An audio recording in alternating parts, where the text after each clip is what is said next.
Hi there, I'm Evan. And I'm Mark. Today we talk about why Mark Drager needs to learn from Jackie Robinson. We do.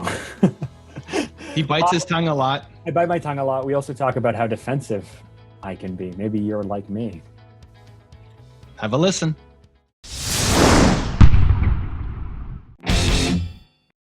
Ba-ba-ba. Okay, everybody, listen. I'm about to record an episode for the Something to Poo podcast. Podcast. It's my friend Mark Drager. But before that, he's going to tell you why you have to go pick up this copy of Built to Serve. Tell us, Mark, why? Why do they need this book right now in their hands? So if you've ever felt at any point in your life like you're just like the other people have it all figured out. They know their purpose, they know their mission, they know what they're doing, and every day they wake up and then they go like, oh, I'm going to attack it, and you're just like, it's just not that clear to me. If they've ever felt that, that is what I've felt. That's what most people in this book have felt. And just the fact that you can work through a process to align what it is you want to do with something that will help others will totally change your life. I love it. Okay, guys, there's a link. There's a link somewhere here. Go click the link. Go get your copy, Built to Serve. You're going to love it too. I love these ads so much. This is so much fun, dude. That's my fun one. I'm recording a daily thought leadership kind of ad where I take people inside of like a story. Today I did my neck brace. So like I wore this for 60 days and I stayed on my tour. Why? Because this is my purpose, because I love it. This is where I get my energy, motivation. And if you want to figure out how to do that, you got to go pick up a copy of Built to Serve. Oh, now he's on his good camera. We should have done it. Should have done the ad. You want to do it again? No. Nope. There's no take twos. Let's go. Exactly. And so that was my kind of more factual storytelling, like couple minutes ad. And then I do a fun one. So my fun one today was you. My fun one yesterday was my dog, Timo. This is good, man. We're 2 ads a day. One fun, one more strategic. Let's go, dude. I'm so fired up. Let's go. Let me see which one's doing better right now. I'm deep into YouTube advertising mode podcast. Well, welcome to Something to Prove podcast, where we talk about Evan's advertising strategies all the time. Okay. So that was a wild, different intro, but that's how we roll. Season 3. That's what we do. That's what we do in season 3, right? That's what wait, it's season 3, right? It is. Okay. We're on season 3, episode 15, I want to say. I hadn't banged out my ads yet for the day. Mark Drager was again a minute late, so I figured, you know what? I was not a minute late. I checked. I got here at 3:00. And was the camera ready? And were you ready to go? And did we film an ad with your crappy camera? Well, here's the thing. Here's the thing, Evan. I thought you'd be proud of me. Okay. I typically in the past for my Instagram and for my YouTube things, I find that I ramble too much. So the last bunch of weeks, I sit down. I go for a run and I record bits of what I think I want to talk about and what makes sense to me. Then I sit down and I write things out and I spend a lot of time making sure that it's well written, well crafted, makes sense. I know you'd hate it. I didn't tell you this because you'd be like, oh, Mark, it's the worst thing ever. But, I'll spend like 45 minutes, an hour and 15 minutes, an hour and a half. There was one I did that took me 3 hours to really like craft. Anyway, so I would do that. And it's very slow, but I think it makes for really succinct, well-messaged videos. I haven't had time for that. So this morning I spent an hour and I outlined 5 videos with stories, with hooks, with the things I want to do.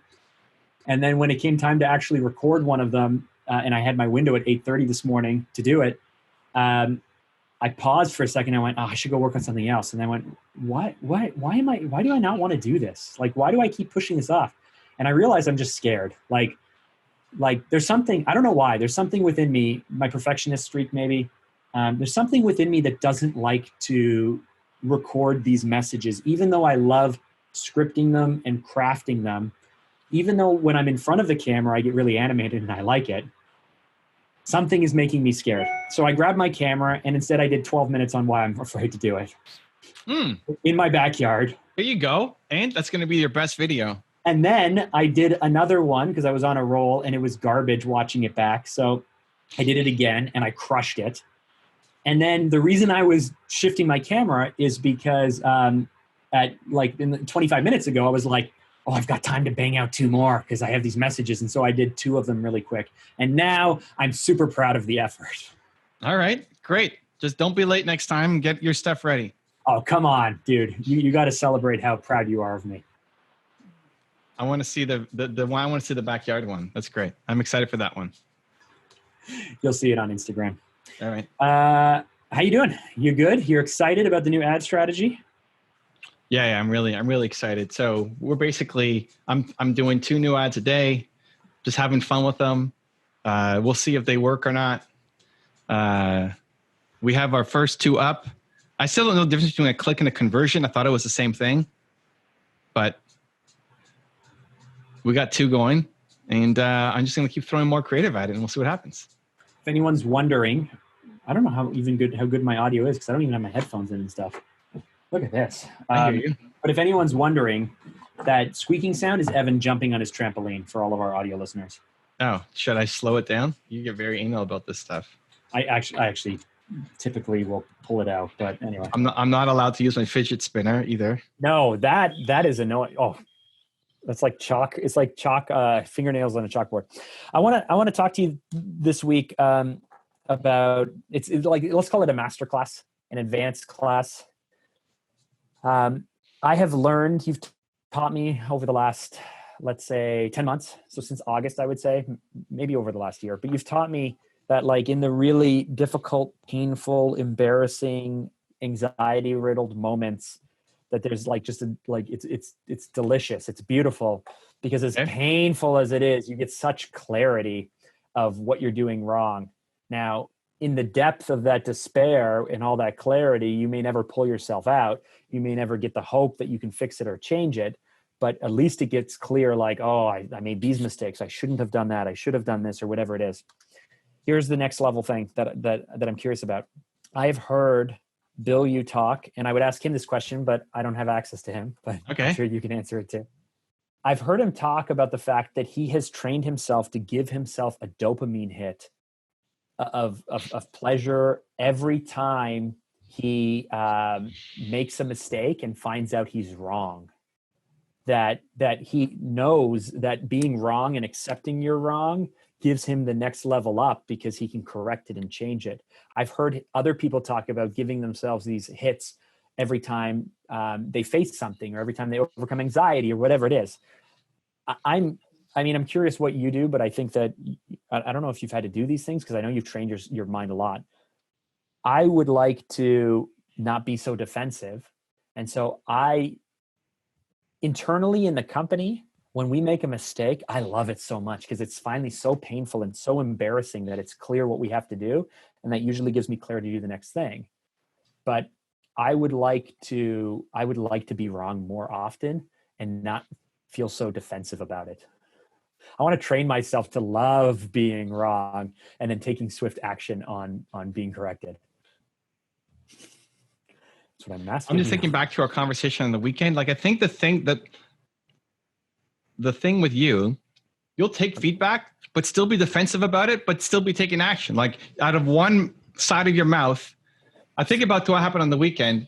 And do you want to explain what happened on the weekend or not? I don't really remember it. I'm giving him feedback on something, and Mark is just easily defaults back into complaining and he can't do it, and he's trying his hardest and blah blah blah blah blah blah blah, you know. And I think it was this weekend, and I wrote back to do whatever. I don't want to walk you through this right now. And then you wrote like boo or something. I said boo to yourself in your face in the mirror or something. Like, this, we're beyond. That's 2019, Mark, that I don't want to deal with on my Friday night or whatever. I think it was a Friday night. Yeah, it was a Friday night. We talked again Saturday, and it was a different conversation. And you said, "Yay, no booze today." But so I'll be telling Mark what to do, giving him feedback of what he actually needs and wants. And to me, he's then being defensive and excuse city and complain land and all this garbage.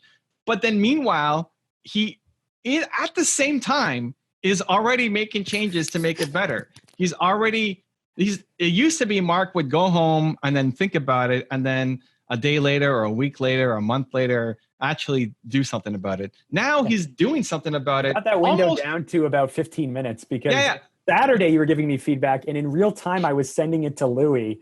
And by the end of our conversation, I already changed everything. Yeah. So that's great progress. It's almost in real time that it's actually happening. But then the side back to me is still the fight or the resistance or the excuses or whatever. You know what it is? It's like for some reason in my mind, like I don't mind being wrong, and I don't mind, I like being right, but I really actually don't mind being wrong, and I don't mind admitting I'm wrong.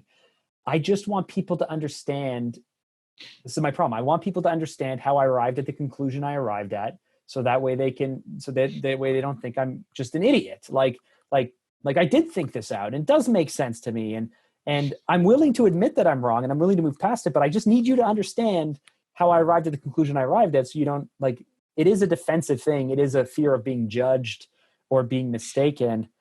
That's what you get a lot of. You get a lot of like me trying to explain to you why I'm doing the things I'm doing. But it's not even explaining. It's just excuses. It's just complaining. You just want somebody to, you want your mom to rub your back and tell you it's going to be okay. Like, it's just big time excuses. It's not even explaining. It's not saying, I did it this way because of X, Y, Z. And I think it's better, but I'm open to being wrong, and tell me what's wrong with my logic. There's no logic at all in any of the comeback. There's zero logic. It's not understanding how I arrived at the situation. It's more just venting and complaining that you're here and that you can't do anything else. And well, maybe for you, maybe you see a unique side of me, but no, that's what it is.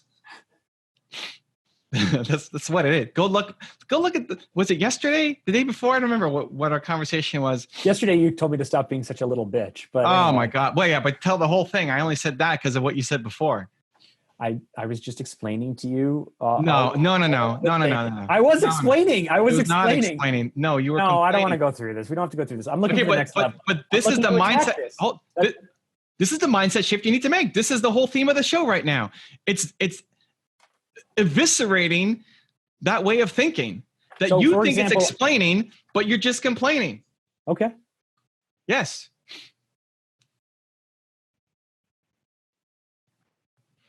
I'm listening. Yeah. I'm just looking at his back. It's like every message back is just another complaint. It's just, and then he's like, why are we arguing about this? Because that's what happens when you go to Excuse City, right? Yes. Excuse City. Excuse City. I think what this proves to all of our listeners, it even happens to some of the best of us, and I am some of the best of us. So, no, I'm joking. Wow. Well, I agree with that. But, okay. But what you think of explaining, you need to see it for what it is, which is just complaining. There's no explanation there. You gave me no extra context to work with. There's nothing in what you wrote that made me change my mind or provided any extra detail besides Mark is sitting there whining and complaining and needs to move forward. And I'm concerned that if a quarter of this energy is showing up for your team, that you're screwed. That's the shift. You've already made massive progress in that you're taking it from a month down to a 15-minute window. I think it bothers you. I don't know if it does, but I think it bothers you that yesterday I can be so low and then this morning I could wake up and be so high. And then I could have a day today where I'm just like feeling great. And then something could happen at 4:30 that'll just destroy my. Why do you think that bothers me? Because I've heard you, I mean, you've said like, oh, yesterday you're like, oh, everything's coming to an end. And it's the end of the world. And then, oh, guess what? The next day you figured it out. Don't worry, you figured it out. Like, it bothers me how long you stay stuck in a negative state. I have that. For the most part, I can usually turn it around by going to sleep. Great. So, but like, don't wait to the end of the day. You turn it around by mailing in the rest of the day or phoning in, like you like to say. We're going to phone in the rest of the day. This is just another crappy day on top of another string of crappy days. It's all these crappy days and my life is terrible. I'm trying to do my best and everybody wants to pee and blah, blah, blah, blah, blah. It's like, what are you going to do? Fix it, Mark. Help me next level this. I don't want to be defensive. But here's the thing. I don't want it to come across like you already are fixing it. You're actually doing the work. This is what's so surprising. This is what's shocking. It's like we're in this discussion and I'm trying to help and convince you. And then you said, yeah, I already made it happen. I already wrote to Louis what's happening. Like, well, then why fight for this whole back and forth. If you're already doing it, great. I think you just like the fight too much. You like it. You like being able to complain and then do the dance. You enjoy that dance too much. So that's where I'm going to give you more of the Mark. I'm not feeding into this. I'm not taking your bait anymore of your. So you think I do this? So I play the victim to garner attention from you because that's the way you show love, and then I feel important. Yes. And if I didn't do this, then we would just have like such dry conversations. No, that's the fear. See, that's what you need to. That's what you need. No, I'm just playing this out. That's what you need to squash. So now you're just gonna get boo, Mark, because you're beyond that now. You're holding on to the baby. I was the one who said boo to you. I said boo. Yeah, you're gonna just get. You said, I'm not dealing with this, Mark. You already know. This is not. We're beyond this. You've grown too much. I noticed that you were wearing my skin, and you very much changed your tone yesterday when you called me. You told me I was being a whiny little bitch. That is not wording. I said it to Jacqueline too. I was like, that's not Evan wording there. So yeah, but what did you write just before it, Mark? I don't have it up. I don't know. You have it up? Okay. Laced with profanities. Oh, yeah. Well, I said use the word, but yes. Multiple times. Yes. I said, it's been a long day in a row of long days. Yes. So that's why. Yes. That's why Mark needed the slap. That's what you need. That's it, man. You're already moving faster. Just get out of that. I'm not entertaining that anymore. We're not dealing with Mark the crybaby anymore. I don't know if I like this new shift in our relationship. That's what it is. You're beyond the hand-holding stage. Cool. Beyond the hand-holding stage. You've crossed the sidewalk. Season four soon. So I'm already doing it. Obviously, the progress is real. It's great. You know what it is? The thing that the way that I was able to articulate it. Yeah, I mean, I was looking for some sympathy yesterday, but I sometimes run out of emotional. I feel like a lot of times like I'm everybody's cheerleader, and sometimes I get tired, or I feel like I'm running out of emotional energy to cheer everyone on all the time when it doesn't feel like they're doing the work or care. Do you know what I mean? Like that's the problem. As a leader, I'm just carrying all of these people and all of these things. You're doing fake ass cheerleading. If you're cheering something on that you actually don't believe in, that's going to be really draining. You got to tap into what's actually authentic. Then it doesn't drain you. I would agree with that. So that's what you need to do. Okay. Perfect. Thank you very much for listening to the Something to Improve podcast. Let's go. Our very first 19-minute episode. It's showing up like you feel you have to be perfect in front of your team and can't make any mistakes. And it's the same thing. Like, I'm afraid my son is going to find out I'm a fraud, and that I'm his hero is going to be let down. It's letting people more in to what you're thinking and what you're going through, and knowing that at the core, Mark is a good person who wants good things, who is ambitious, who has fears and insecurities, which will make people connect to you more, and then feel that your cheerleading is actually genuine. You probably didn't talk about it. I don't imagine you would, but your Alex messaged me the other day on Instagram and told me that I made him cry. Oh, wow. Okay. Because? So the other day I shared a message. You liked it. I shared a message on yesterday morning, where I said, listen, I feel like I'm behind. I feel like I can't keep up. I feel like I've been ignoring people and letting people down. And Evan says, focus on the moment, focus on what you're doing with incredible intensity. Be willing to let, the little balls drop. You can make it up later. Anyway, I said something like that. And he's like, oh my goodness, Mark, like, I feel like this all the time. And I didn't think that you felt like this. I thought you were Superman. I thought that, that you've got it all together and that you never struggle like I do and this and that. And so I just like messaged him back. I'm like, dude, man, like, I don't know why people get that impression. I guess I don't share enough. Of course. What are you talking? It's the biggest lie you've ever told in your life. It's not. I feel That's such a lie, dude. That is such a lie. I feel Roll so that back. vulnerable. I don't know why people think that I'm perfect. You don't know why. Why don't you look at your content and how you come across? You just told me on the weekend. Vulnerable. Jesus Christ. I feel open to people. You know that most of the time you have your hat on, a perfect mark with all the answers, especially in the business context. Put you in front of a client, put you in front of your team, put you like Alex, you're not having homely conversations. You're not sitting there asking about what he's eating and his struggles and weight loss and stuff. You're talking to him about marketing and building his business. And then you put marketing hat on, Mark the marketer, and you're perfect and have all the answers. And so you've already talked about this. You messaged me a lot of times mentioning this stuff. I can go find it. Like not within the past week. Keep going. Anyway, so I sent him a note with all the things that I do wrong. I sent him a video. I was like, dude, man, this is everything that I do wrong. And then he sent me a note back crying, and he was just like, he was crying. Okay. He's like, I didn't know that, man. Thank you for sharing.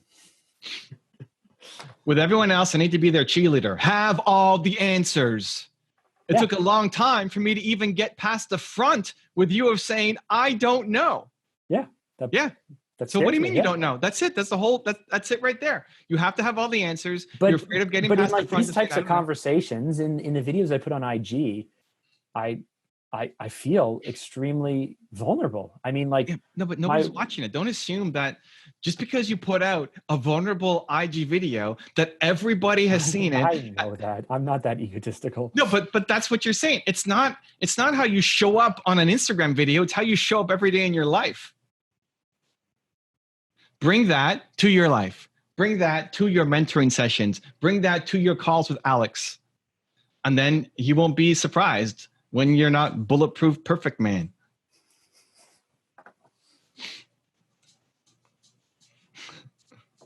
That's it. Yeah, I agree with you. I'm not going to fight you on this. I'm not going to get defensive because I hear what you're saying. I think it makes people be closer to you, and it reduces your anxiety and fear of letting people down and not having the perfect answer all the time. You're one set of mark when you do some things, and another set of mark when you do other things, and it's being the full mark all the time, always. I don't know. See, I can be vulnerable. I don't know. I don't know if people would like that, Mark. Of course I know you can be vulnerable. That's what this entire podcast 3 seasons has been. I know, but this vulnerability has cost me even. How does it cost you? How has it cost me? Yeah. Team members don't like me speaking about my team or my frustrations in an open dialogue like this. Okay. The wrong people. Yes. But team members who are like no longer part of the team. Okay, great. Yes, exactly. Okay. Awesome. Great. You're welcome for speeding up that process of getting the weeds out of the garden. How else does it cost you? That's the main one. Oh, great. So we took out the weeds. It may have hurt me. It may have hurt me with clients too. I don't know though, but they haven't told me. I think being able to, and this is something that, I face too. It's like you're the expert sometimes and have all the answers and then have no idea what you're doing on the other side of things too. See, that's the thing. That's the thing that like for example, we've hired a new project manager at Fanta. Mm-hmm. And I am so both enjoying this right now and extremely squirmish. Squirmish, is that what the word? Squeamish? Like just uncomfortable, like just incredibly uncomfortable. And at the same time, I love how uncomfortable I am because she is such a good hire. She is such a good team member. My company is in such desperate need for the processes, for the communications, for the collaborations, for everything that she's bringing to help strengthen up all of my areas of weakness. And so, because it's so much outside my comfort zone, like I'm just like, tell me what we should be doing differently. Tell me, like, just tell me, like, it's becoming more obvious all the ways that I've let the team down as a leader and other things. So I love the fact that we have the opportunity to fix it. I love the fact that I've been shown the improper things that I've done, or the ways that I've actually hurt the growth of the company over the years, or struggled to lead people properly. And so, like, in these situations, I'm just like, I don't know if she's tired of me saying like, yeah, I mean, I just suck at this. I'm just like, I'm not good at this yet. I help me get better. Like, I'm just so excited about it. So it's very, very easy for the things that you suck at to admit that you suck at them. When you're supposed to be good at something, and you're, especially like, if you're supposed to be good at something and it's binary, you know, are you faster than someone else? You either are or you aren't. Are you better than someone else? You either are or you aren't. In a kind of creative, I've heard Gary Vee talk about this too, like, just in such a creative field, it's just so very objective that you spend more time. Pardon me? Objective or subjective? Subjective. It's subjective. Okay. Sorry. There you go. So subjective. Yes. It's so subjective that the right thing that I believe is the right thing, someone else might think we've done incredibly wrong, right? And so, you know, you're helping us, and we're aiming to bring way more KPIs and measurements and be performance based, so that way it's not a question of, do I like it or not, or do you like it or not? It's either right or wrong. But this is the, you know, I'm in a client service business when sometimes maybe I shouldn't be, because I'm not sure if I really like it. I'm in a very subjective creative field when maybe I shouldn't be, because as good as I am, you know, the subjective nature of it just frustrates me. Yeah, it's just hard to admit that you don't know what you're doing when you're supposed to be good at it.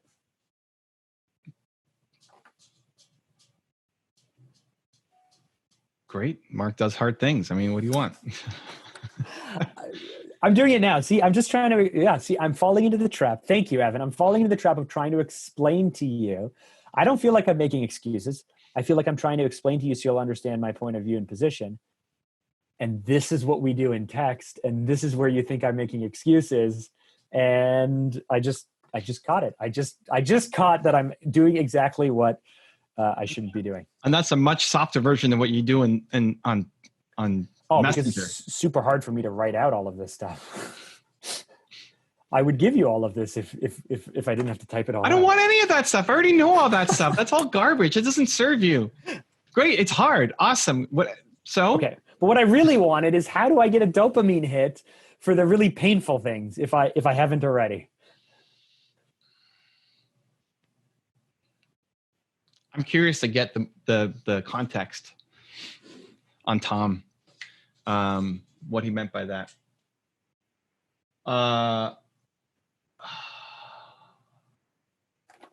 I think you're already doing it. Like, I think it's just, I don't think the being wrong, like, I think it's what we talked about, dude. I think you're doing it much faster and taking steps to fix it. And in some cases, big steps. It's just the instantaneous knee-jerk reaction to, in your words, give more context and explain, where really it's just a big giant sympathy. Is that what you're saying? A big giant what? Excuse? I like sympathy, man. I love it. I love it when people feel sorry for me and sympathetic. I also like it when people are really impressed by me. So it feeds my. But here's the thing: like, it feeds there is side of me. There is sometimes a value in it. You just go there by default when it doesn't serve you. If you actually needed a pick-me-up, like, everybody needs that at some point. That's fine. If you really need it, then that's fine. There's no point in piling on. Like what you sent over the weekend. It's like, you're fine, Mark. Come on, stop complaining. Like, you didn't actually need it. You're okay. Jesus Christ. You're fine. But there will be moments where it does feel impossible and overwhelming. And then having not the push, but the clap or the hug is important. You just live there by default, and it's shifting, and you have to shift more. So what do I replace it with?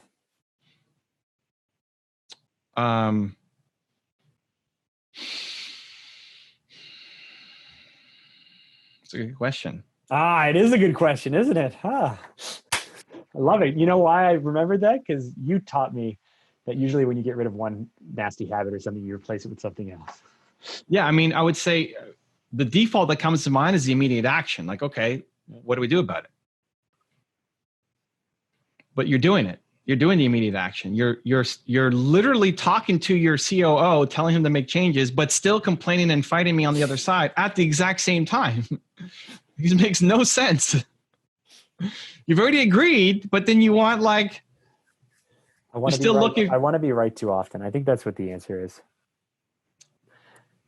I don't mind admitting that I'm wrong, but I still would want to justify why I arrived at my conclusions. I think, and if I'm channeling Tom too, I would say like love learning. You love the learning. It doesn't necessarily mean celebrating that you made a wrong choice, but love learning.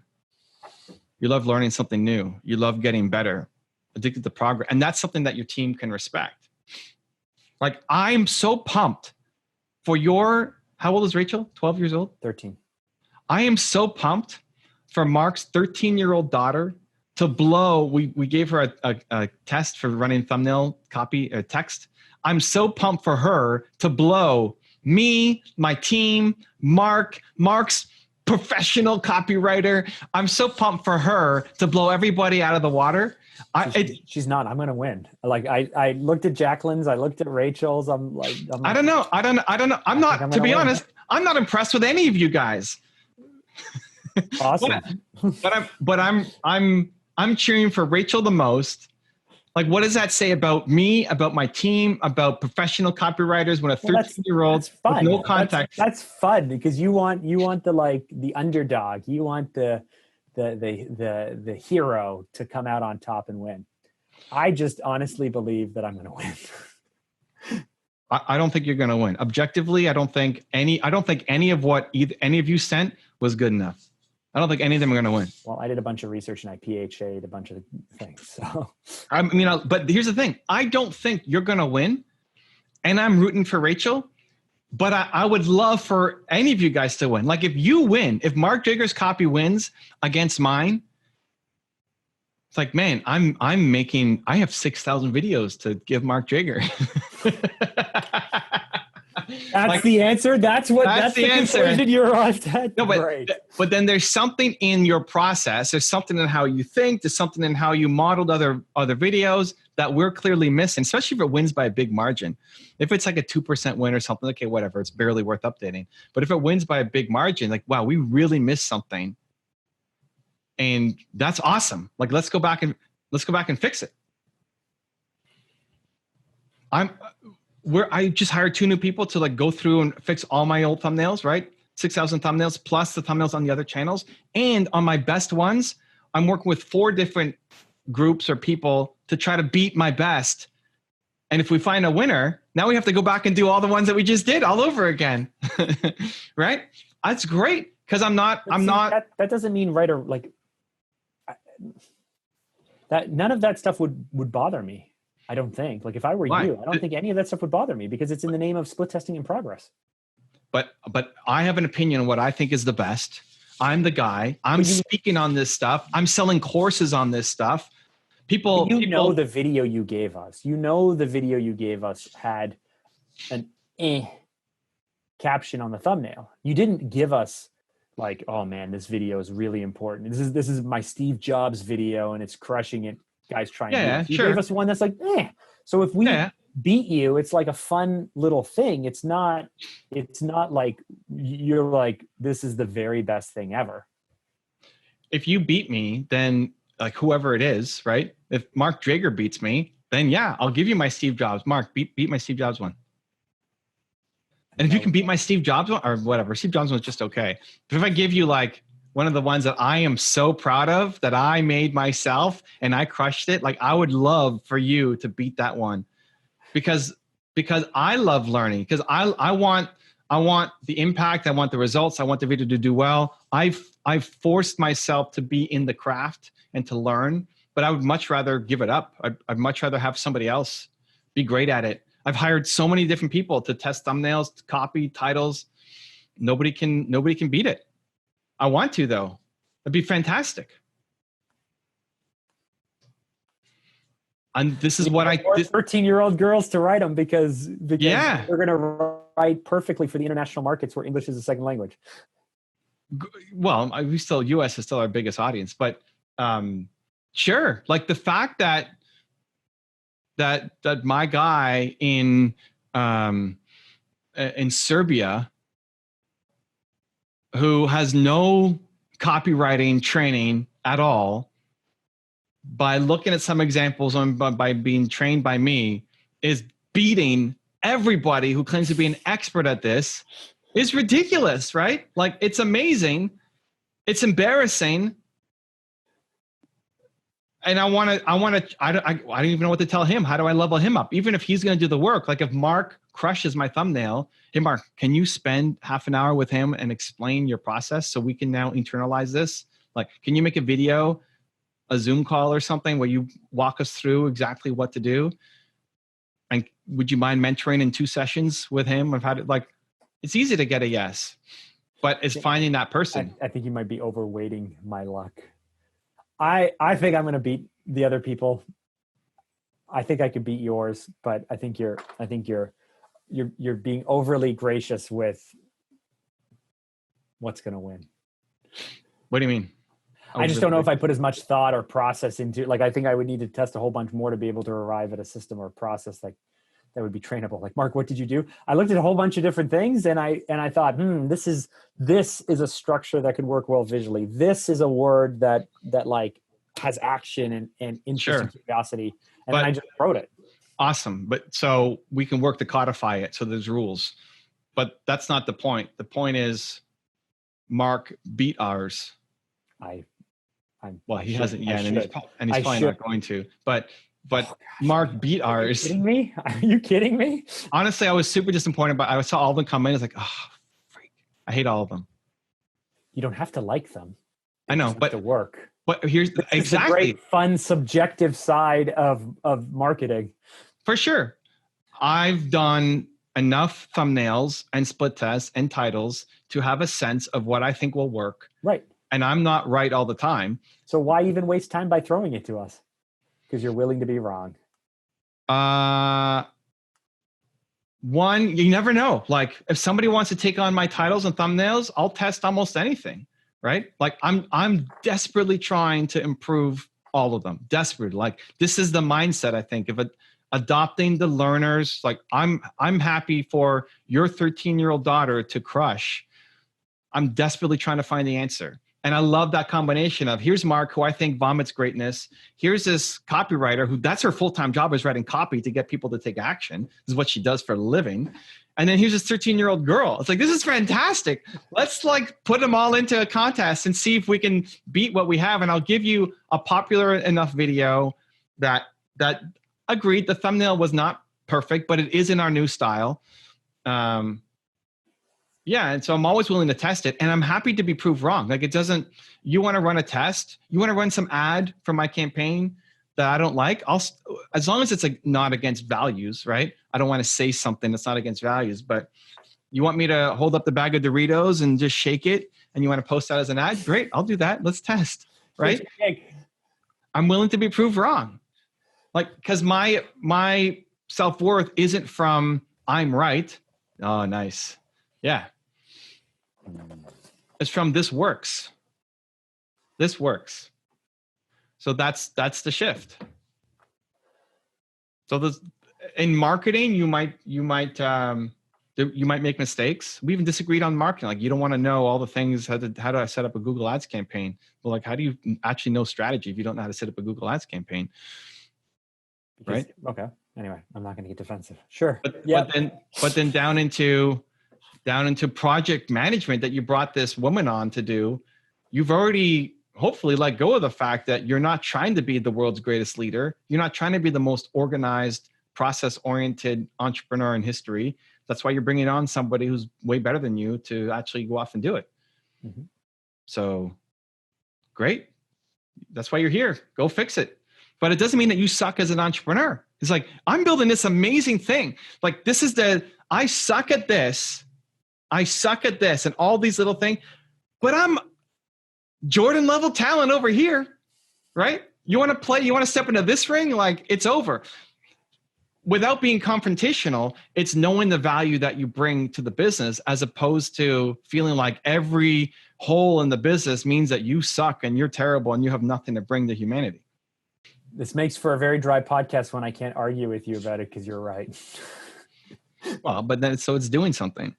And you're already doing it. I mean, you're already doing it. It's just I just need to know if it's as simple as like, hey, someone says something to me and I'm about to respond and I just bite my tongue and I'm like, and I just wait and think, no, I'm about to get defensive. I'm about to try and explain why I, just shut up, Mark, for a second. I don't know what it is, but I can spot it. I can spot it after. I need to catch myself faster. So here's the thing. Then this is what I told Alex to do too, for something else. Because my Alex will go in and trying to help people.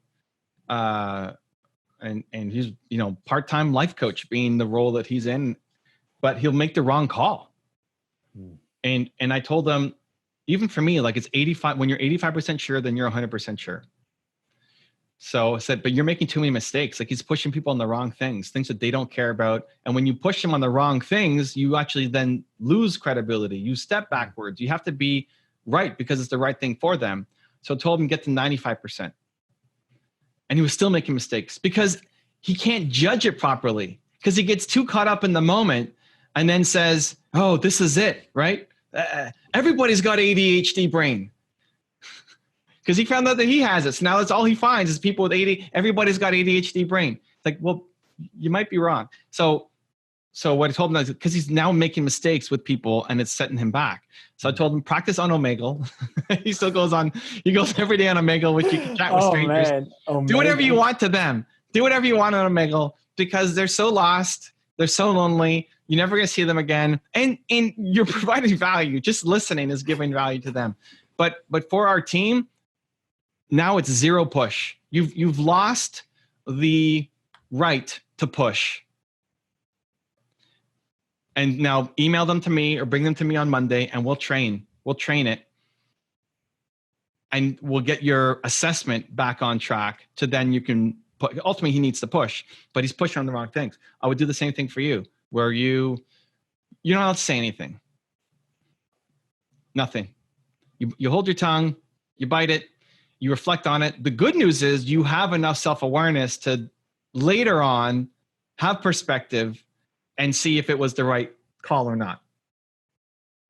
So that's now the assessment that you, an hour later or on your run or the next morning, you think back to say, should I have done that or not? Should I have said something or not? Because you'll make more mistakes by saying something than by not saying something. Being reflective is almost never the wrong answer. It's just a safe answer. It's just slow. It's slow, but getting defensive and saying the wrong thing can set you behind. Mm-hmm. So better to be slow and going forward than to be loud and going negative. So my new response time for Evan on Facebook Messenger is going to be like a 2-hour window. Eh? So that way I can get it. I can go, he doesn't even know what he's talking about. He's never run a company like mine before. And I go, but he's usually right about these things. And I would hope. Usually it takes me 2 or 3 years to figure it out, and he's pretty good at it. And then so just like wait, and then go like, is there any truth to this? Okay, there is some truth. Yeah, we aren't really very good. What can we do about it? What we could do? Okay, great. And then I can just text you and be like, thank you. I would hope that by now there's enough history and track record to not have it wait 2 hours to make something happen, to just default to maybe. It might take me that long to process this if you want me to come return back to you on the other side. But that becomes a game of processing it, and then you get faster at it. Next time it will take you an hour 45 and an hour and a half and so on until you're in the moment and you catch it and you realize, oh crap, here it is again. You just did it. You just caught it 20 minutes ago or whatever. But I was already talking out loud, wasn't I? But you said it, and then your next sentence was, oh my God, I'm doing it again. Like you're already getting faster at catching it. So you're not allowed to say anything. And then you process it. And when you're getting a good hit rate, it's like, no, I should have actually said something. I should have said something. I feel like it would be, I don't know if it'd be freeing or good, but I just want to get to the point where I can be truly accepting of how things are and take responsibility for that. But like once you get there, then you want to grow and get more. You don't want to just like to accept things as they are means you never grow. So No, it'd be like not like just it's okay that things are the way that they are, because you can learn from it, whatever it is. Take responsibility for it. But then, I mean, the next step is always action, right? To try and fix those things. Okay, so it's okay that things are where they are, but it's not okay for them to stay the same. Yes. Okay. But right now I'm still in the place of like beating myself up or feeling down or questioning why I didn't do better for the way things are. I still take responsibility for them, but it's painful. And then the action is very bumpy because I'm not sure what to do because I'm so busy still trying to rationalize why I did the things I did. You need I would much rather accept, oh man, okay, thank you. Take responsibility, great. What are the steps? What are the learning? Let's go. It's still living in the past. It's not just taking responsibility. You're taking fault and living in the fault. Like, I should have done better. I should have known more. I shouldn't have hired that person. I shouldn't have waited 3 years to make that change, and just living in the past, as opposed to I did the best I could with what I had, and I'm going to fix it right now. I move forward, because me sulking for 3 hours thinking about it doesn't serve anything.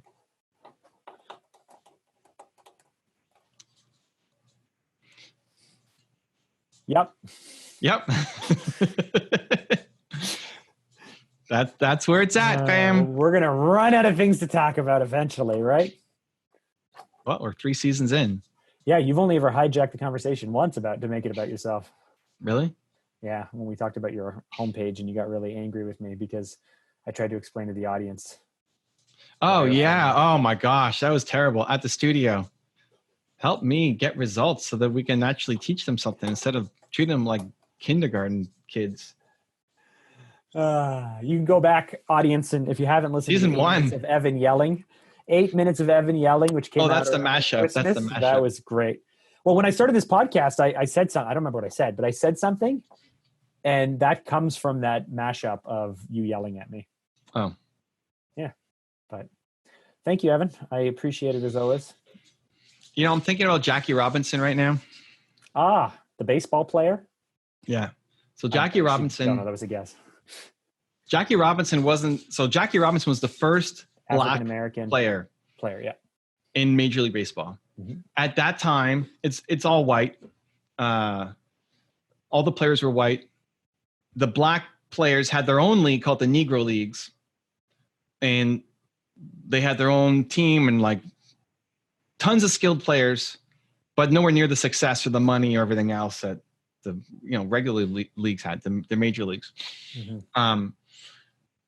Jackie Robinson broke history. I think he was the first Black professional athlete in any team sport to make it into majors. He wasn't the best Black baseball player.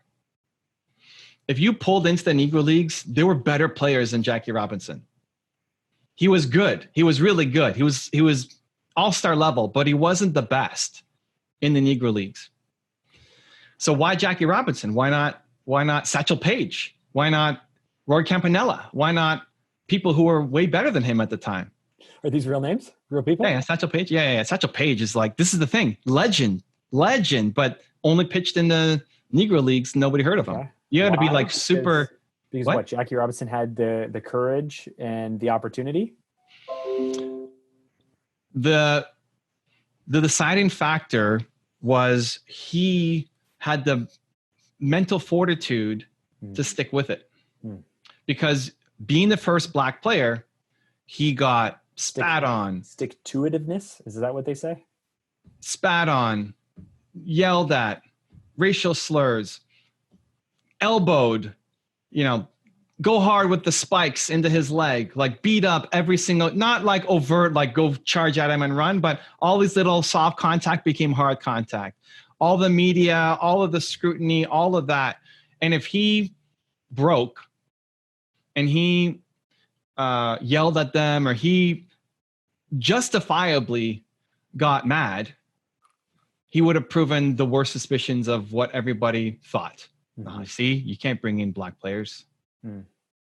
So that's why they didn't think that the other guys who are more talented than him had the mental strength to stay with it. And Jackie had every right. I'm not saying, in the comparison to you, Jackie had every right to be upset and angry.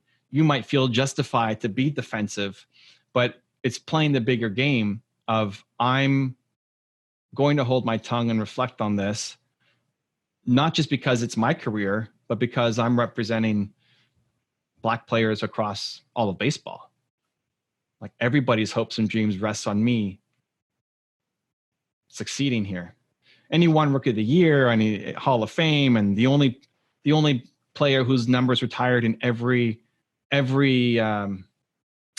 team. Every team. You're not allowed to ever wear number 42, 24, I think it's 42, ever again, because it's Jackie Robinson, even though he wasn't the best player, right? So that willingness to hold your tongue, to think, to reflect, knowing that maybe you're wrong in your case, maybe that is not the best case, even if you are justified to get defensive and yell at them, that it maybe doesn't serve your purpose of what you're trying to do, requires mental fortitude, requires mental exercise, requires mental strength.